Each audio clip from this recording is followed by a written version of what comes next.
I just had my oatmeal. And di ba medyo sticky yun? Parang inoobo ako. Anyway, I have a story to tell. It's been a long time since we had story time. Kala mo naman story time. Kemi-kemi lang naman. Excuse me. Parang may balakubak. Ano ba yun? Parang may balakubak talaga.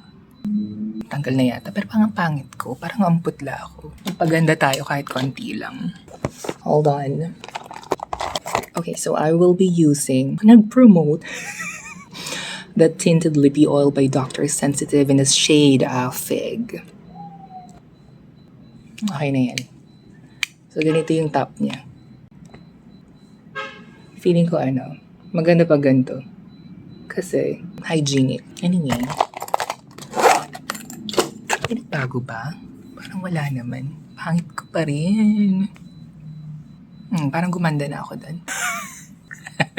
Yan, parang ang ganda ko na, right? So yeah, earlier I mentioned na I just had my oatmeal. And then, a colleague of mine brought me a meal after I had my oatmeal. Paulit-ulit. So I'm feeling full. Like, super busog na talaga ako. So I was thinking, how can I eat the meal that was brought upon me? Upon me? Daw?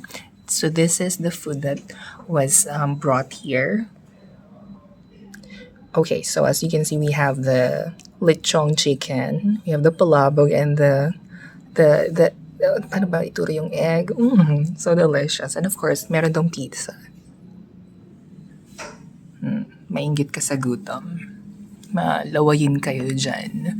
So I was thinking, busog na ako. The option I have left is to bring this home. But how could I carry this effortlessly? Wala nga akong lalagyan. Hindi ko naman pwedeng dalhin yun na nakaganon ako. Nasakay ako ng jeep. Sira.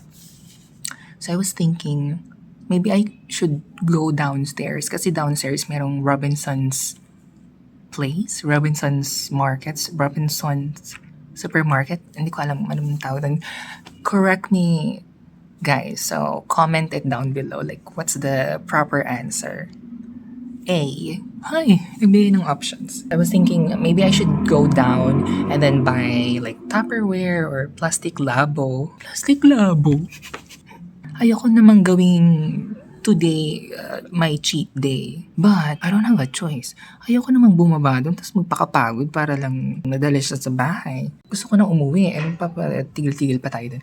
My other option is to eat everything up today. Anyway, I still have like 2 hours left, so I should be able to finish everything. Ang dami. Yeah, let's just make it my cheat day. Also, I was thinking, maybe it is time to bring Tupperware or any kind of plastic, then put it inside my locker. So in case something like this happens again, like I'm full na, I cannot eat anymore, then someone brings me food, I can easily take it home. Like, mag-Sharon tayo. Let's normalize bringing food home.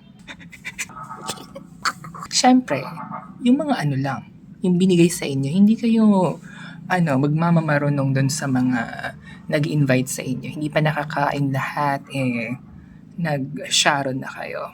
'Di ba? Hayaan yung sila ang magbigay ng dapat yung i-Sharon.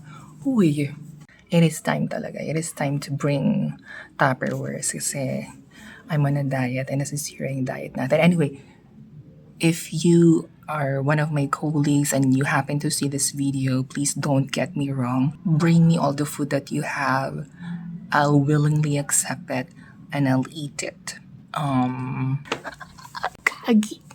Anyway, that's everything for today. So I'll see you guys on my next video. Hindi. I'll see you guys on my next pagpapaganda.